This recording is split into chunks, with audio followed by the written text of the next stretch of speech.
But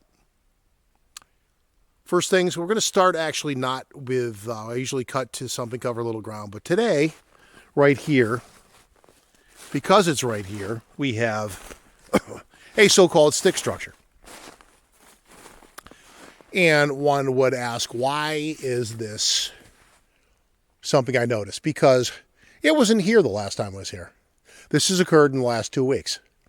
So, hint number one for this is pay attention to subtle changes in the woods if you're in the same stretch on a regular basis. But what did this? Humans did, and I'll tell you why. There's the structure. There's the trail.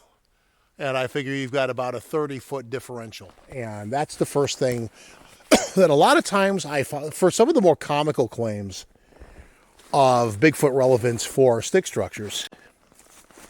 Sorry. It suddenly occurred to me, do I have the thing facing the right way? So let's have a look at that. And again, we wander all the way over there to the road, 30 feet over there.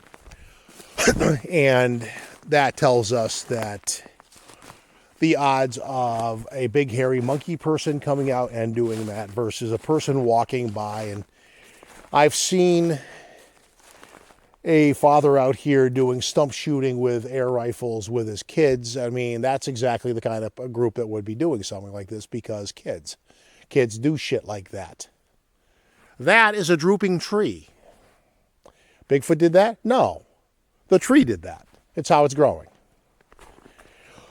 But that is where you get into some of the goofier claims of relevance to Bigfoot, because they're 3 feet from a trail and they're trying desperately to obscure that. And, oh, look what you didn't find anything. In some cases, like that one over there, I'd say, for all we know, you made that yourself. And now you're going, ooh, look what I found. No, you made it, and that's hoaxing. And that is why people in the community can't have nice things, because people like you are fucking around in the woods. And the sad thing is, some of the more noobish type people don't even realize that's what they're doing a lot of the times, I bet. And that's just sad. But anyway, we're going to come along today, and because we have an element of snow on the ground, as you can see, we're going to look and see if there are any noteworthy tracks, and see if our little mysterious game warden friends come out again, because they claimed they were doing a weasel study. Their demeanor said otherwise, and I know that sounds paranoid, but if you were there with me, you probably would see my point. And so if they show up, we'll kind of see if we can obscurely record that interaction, because, well, for one thing, for the lawyers out there, Connecticut, last I knew, is a one-party consent state. So if you don't like being recorded, don't be out in a position where you can be. Secondly, you have people like little kids on TikTok who are recording their entire lives for, well, narcissism, let's call it what it is. And it's just an everyday occurrence these days. So maybe don't pick your nose in public and then whine about it when some little freaking brat from Gen Z freaking gets it on camera and then laughs at you on YouTube or TikTok from it, or shares it from TikTok to YouTube, which seems to be another trend as well. So anyway, that being said, let's move on. And we're going to cover a little ground, get down by the beaver pond, see if we have any infrasonic whatnot going on. Although that would break the pattern that's been there for 2 years now. But if we do, we do. There's another little tree break. And what did that? Any one of a number of things could have done that. Or we can do like a stick structure breakdown as we find them. There's plenty of that in here. Any place in this greater vicinity, if you tried really hard, you could make a really shitty cabin out of all the deadfall that's on the ground. It wouldn't be a good cabin, but you have the fodder to make a very half-assed, or actually a very cool like stick fort anyway. Depending on there's a number of ways to do it, but depending on what your level of bushcraft skills are. But that being said, I've seen some very cool ones lately on videos too, where they just to cover that, like you see the area over there, we got a couple of trees clumped together, and the guy will just pile up stuff and then kind of bind the whole thing up with like mud or something. And in the course of doing that, he doesn't do anything to hurt the trees, but he makes a little mud hut thing in between them, and that's kind of cool. both from a stealth camping perspective, because you're actually, at that point, you're literally working with the environment you're in. And that's a very cool thing from a bushcrafting standpoint. But also, it is a very green thing if you're on that end of the political spectrum too, because you're literally not hurting it. You're just kind of using the elements of the environment there and blending in, which is a conscientious thing on some levels too. Anyway, we are going to take a segment break as opposed to saying come on along, because we're already obviously past that. We're going to go over and listen in at the pond for a little bit before heading in another direction to see what we find elsewhere. So that's what we're going to do. And because we're now in segment break, the proper vernacular is going to be, we'll catch you in a little bit. It might be a shaky part of the video, but so we're out here on the pond. There's really nothing, quiet as hell. Let's actually look out on there, see if there's any tracks, because last time I was here there were.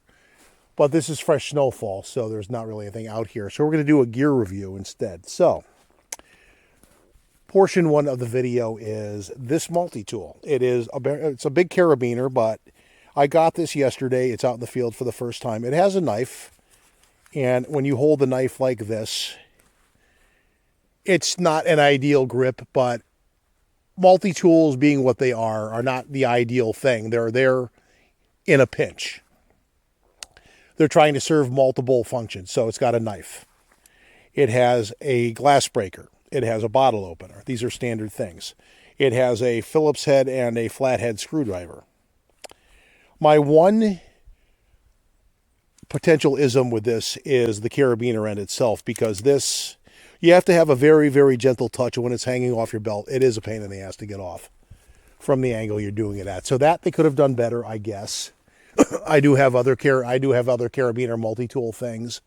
I have one that I got a 5-pack of, and I bring 2 of them with me, because if you're out hammock camping, they're the perfect carabiner for that purpose. They have, however, a mediocre bottle opener, a completely shitty flathead screwdriver, but if you're in a pinch and that's what you got, that's what you got. And it's a carabiner that doesn't have a lock on it like this one, but this one has a knife, so that makes sense.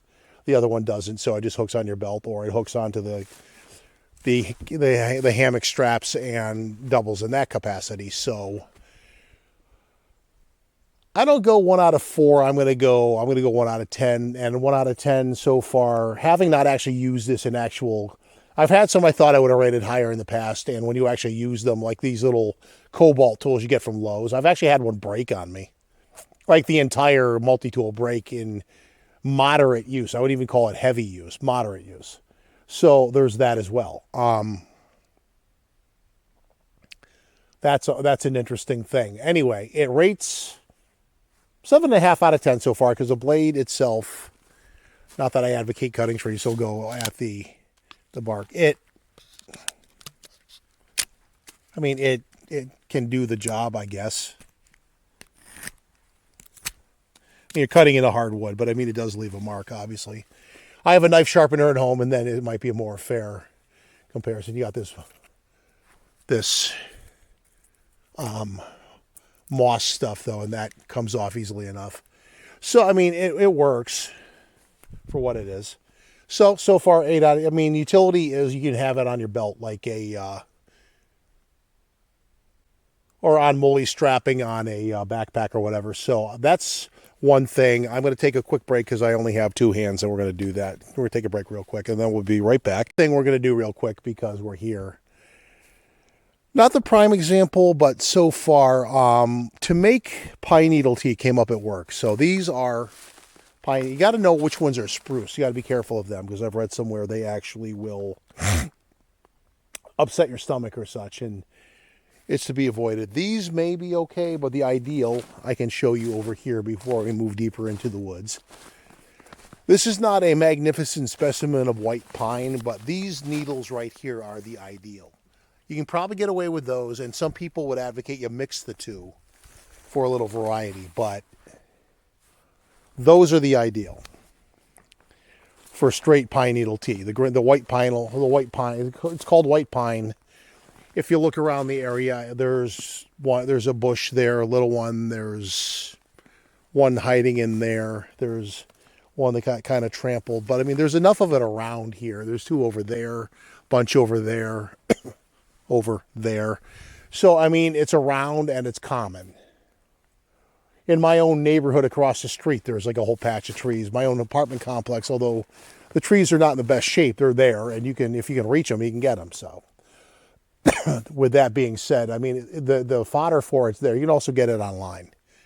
But I would think the fresh ones are the more ideal ones. Anyway, sharing some forestry knowledge and reviewing a tool, although I am going to sharpen the knife a little bit just to get it into better fashion, and we'll take care of that. I also have another one that is a Molly strappy one that you could improvise as a hammock fastener too, but it's more of a bottle opener with some screwdriver attachments to it, and it's got a wrench thing on it.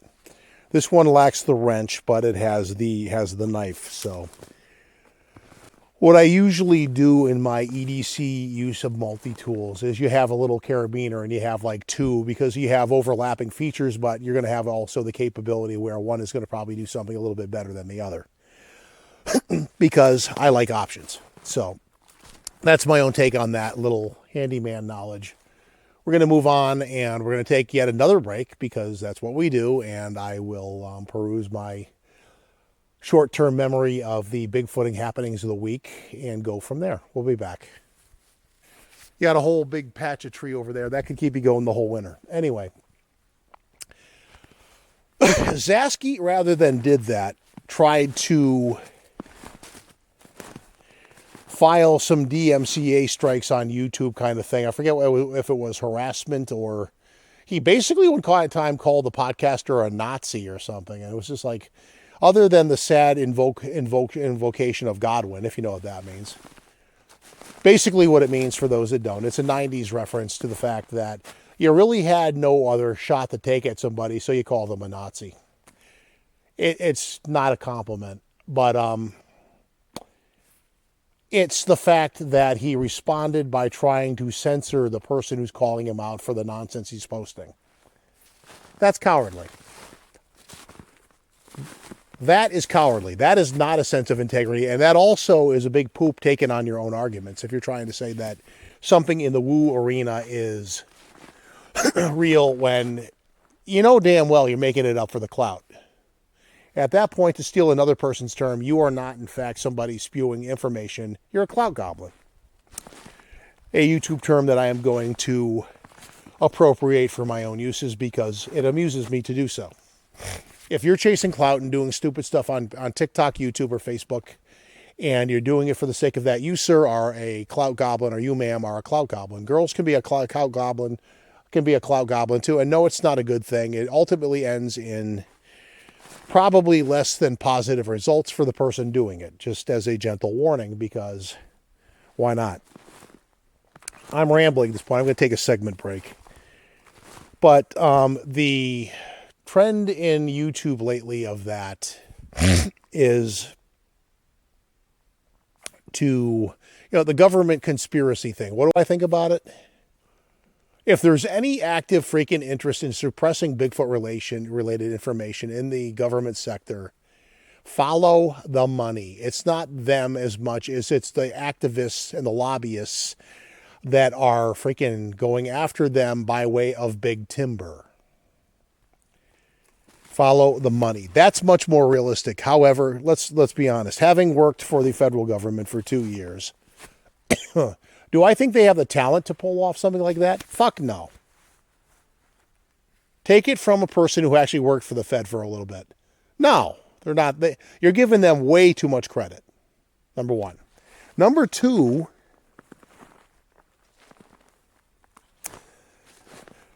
if you're asking, did I get fired from a federal job as hard? No, I didn't. I left for my own mental health. Make of that what you want. I left for mental health reasons because working there is just that much of a joy. Again, make of that what you want.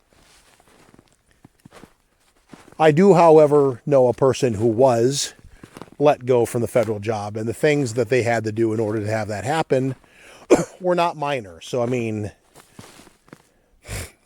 Put it this way, if you punch your boss right in the mouth without provocation or valid reason, and they are looked upon politically without favor and you know people, you're probably going to get away with it. That is the nature of the federal job. They don't fire you, but if they have enough justification to do the paperwork in HR, they can demote you. Much more realistic. I've seen that happen. Or if they can't do that, for anyone who's been in the military and is familiar with the concept, they will put you on quote unquote shit detail. They'll make you want to leave on your own. That they do all the time. Sometimes with reason, sometimes they just don't like you, sometimes they're just in a bad mood and you have a game-playing sociopath for a boss like I did. And fuck you, Chris, you heard what I said. Sometimes you were okay, sometimes you were not so much.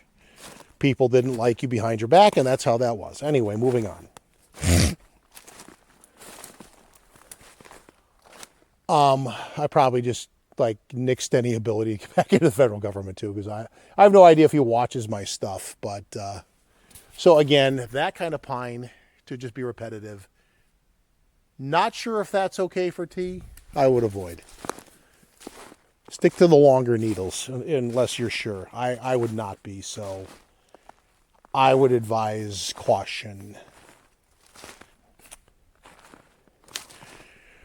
I did say I was going to take a segment break, didn't I? This one's kind of like rambling back and forth. I got things on my mind, but they're not Bigfoot related. I actually have a technical thing too, but I'm going to take a segment break for a minute and regroup mentally, because I seem to be rambling and I don't like that. So I'll be back in a bit. The woods per se, but instruments have a carrying bag for a reason.